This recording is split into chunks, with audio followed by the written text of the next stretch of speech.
Les gars, j'espère que vous allez tous bien. On se retrouve aujourd'hui avec une nouvelle vidéo d'actu. Je devais pas faire de vidéo, mais je vais en faire une parce qu'il y a deux trois points sur lesquels j'aimerais revenir. Donc on va en parler très brièvement. Je voulais pas en parler, mais on va en parler. Sur le combat qu'il y a eu hier soir entre Joshua et Jack Paul. On va revenir aussi sur le cas de Cédric Doumbé qui est revenu sur le fight. On va parler d'Islam Makhachev. Les gars, on va parler d'Alex Pereira et de Cyril Gane. Bref, on va faire un petit peu le tour de l'actu, les gars, et on commence tout de suite. Israël Adesanya qui a expliqué avoir été choqué par le jeu de feinte d'Islam Makhachev. On le sait qu'Adesanya, les amis, l'un de ses points forts, c'est ses feintes. C'est un très très gros feinteur. Dans tous ses combats, il feinte énormément, d'accord? Donc là, il a dit quoi? Contre GDM, il pouvait feinter 10 ou 12 fois avant même de lancer un jab. Et c'était tard dans le combat. Franchement, impressionnant. Les amis, je sais pas si vous vous en rendez compte, Israël Adesanya, c'est l'un des meilleurs strikers que l'UFC ait connu. Donc là, ça vient faire taire tous ceux qui disent ouais, Islam Makhachev, il a pas de striking, etc. Si même les plus gros strikers sont impressionnés par le striking d'Islam Makhachev, c'est pas pour rien, les gars. Et bien évidemment, là, vous allez me dire ouais, mais c'est pas du striking, il parle des feintes. Les feintes font aussi partie du jeu et du striking, les gars. D'accord? Attendez, j'ai oublié le casque. Continue, les gars, avec Daniel Cormier. Il y a un petit sparring qui tourne de lui. Bon, il se rapproche des 50 ans. Il s'est engraissé, etc. avec l'âge, avec le fait qu'il a arrêté de faire du sport à haut niveau, etc. Mais là, on le voit tourner en sparring et ça fait un moment que je l'avais pas tourné, donc je vous mets ça tout de suite, les gars.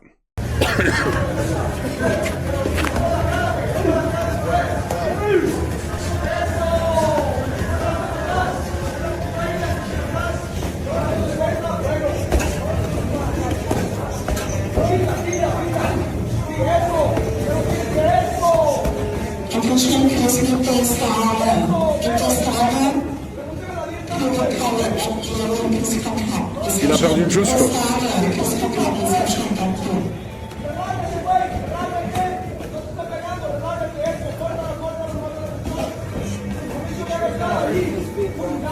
On voit, il met toujours la pression, hein.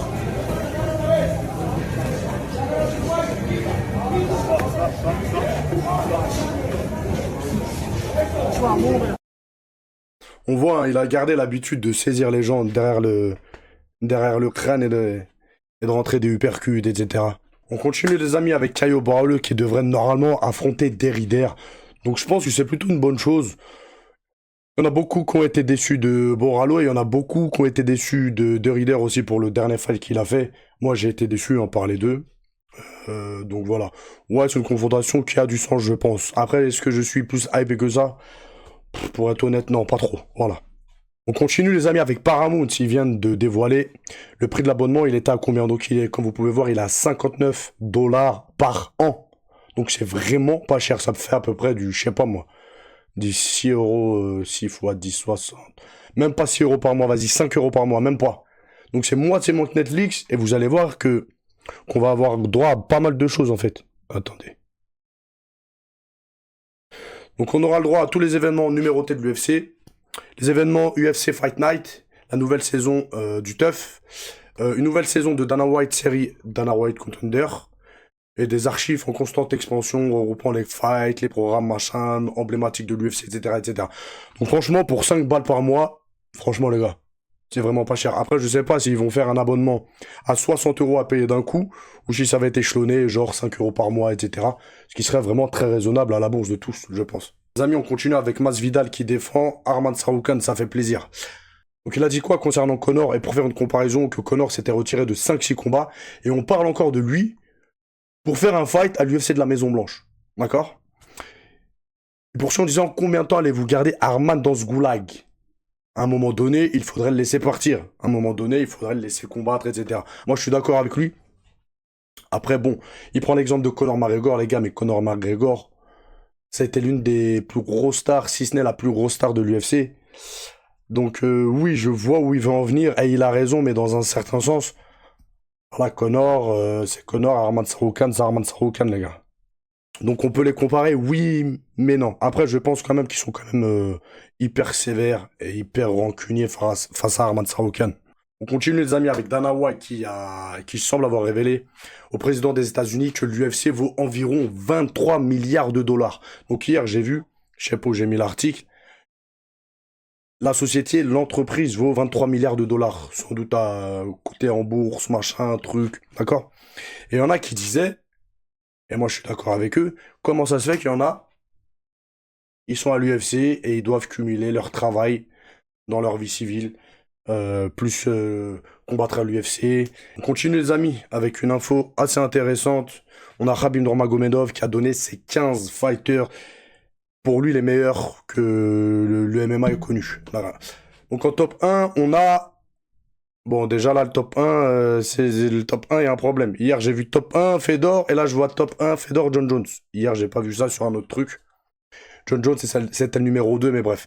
Donc là, dans le classement, c'est Fedor, John Jones numéro 1, deuxième GSP, troisième Anderson Silva, quatrième Demistre Johnson, cinquième Daniel Cormier. Ça fait plaisir parce qu'il a mis Daniel Cormier dedans. Il y en a peu qui le mettent. Et pour moi, il en fait partie, les amis. Ça a été l'un des meilleurs fighters de MMA de l'histoire, en fait. Voilà. Beaucoup l'oublient, mais il a été vraiment très très fort. Donc je suis d'accord avec lui. En sixième, on a Sejudo. Septième, Aldo. Ah, Aldo, c'est vrai qu'il a été pendant 10 ans, je crois, vaincu à l'UFC. Il faisait du sale à l'époque, hein. Huitième, Ousmane. Neuvième, Adesanya. BJ Penn aussi en dixième position. On a beaucoup qui l'oublient, les gars, mais BJ Penn, c'était quelque chose. C'était un personnage en plus d'être un bon combattant. Vous vous rappelez, hein, il léchait ses gants à la fin de ses combats. Même s'il y avait plein de sang sur les gants, il léchait ses gants. C'était dégueulasse. Royce Gracie en onzième. Douzième, Couture. Randy Couture contre Velasquez. Ando Shogun. Ando. Anderson. Dan Anderson, il parle. Ando. Ando. Je sais pas c'est qui Ando, les gars. Peut-être Dan Anderson. Shogun. Oh, Shogun, moi, les gars. Il m'a fait kiffer, hein, mais je sais pas si je le mettrais dans le classement. Quatorzième, Prokop Miocic. Quinzième, Cruz Edgar. Frankie Edgar. Je sais pas ce que vous en pensez. Il a cité quand même pas mal de bons noms, d'accord? Après, c'est dommage que dedans, il n'y a pas, par exemple, Machida. Moi, j'aurais mis Machida. J'aurais mis Machida à la place de Shogun, par exemple. Et ça, c'est un avis personnel. Dan Anderson, ouais, pourquoi pas. On aurait pu mettre aussi Tito Ortiz. Vous voyez? Des places comme ça, après, c'est bon. Voilà. 15, ça fait beaucoup quand même. Il aurait dû se stopper à 5 ou voire 10. Là, 15, on peut en citer des blases. On continue, les gars, avec Cédric Doumbé qui a pris la parole concernant le fight entre Jack Paul et Anthony Joshua. Et il a dit quoi?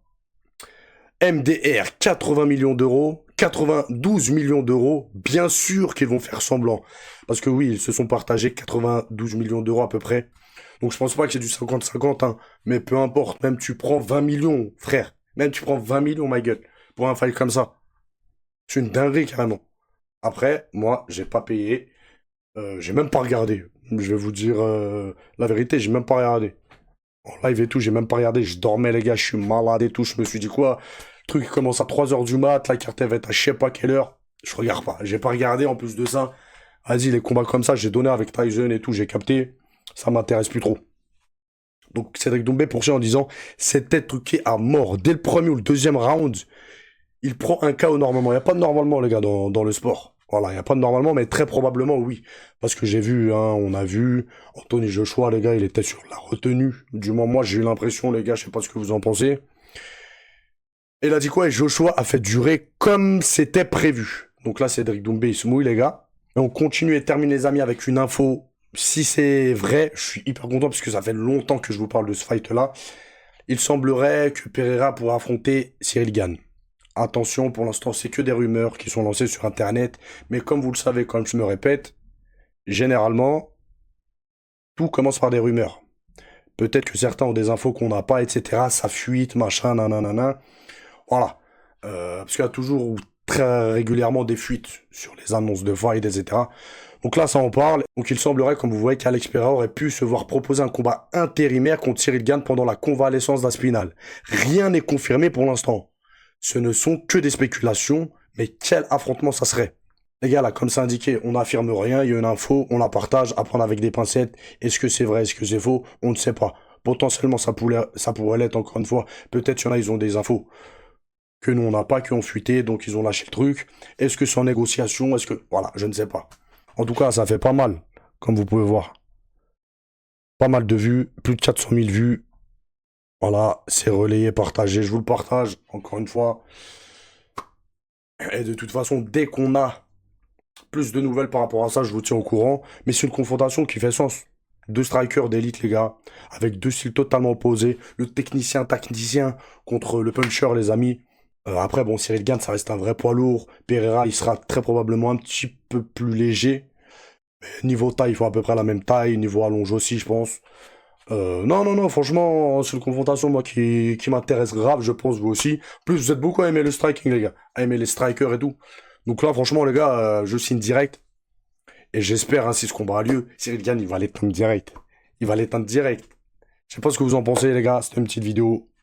Encore une fois, prenez-la avec des pincettes, cette info. Je vous laisse. Passez une bonne journée. Ciao, ciao.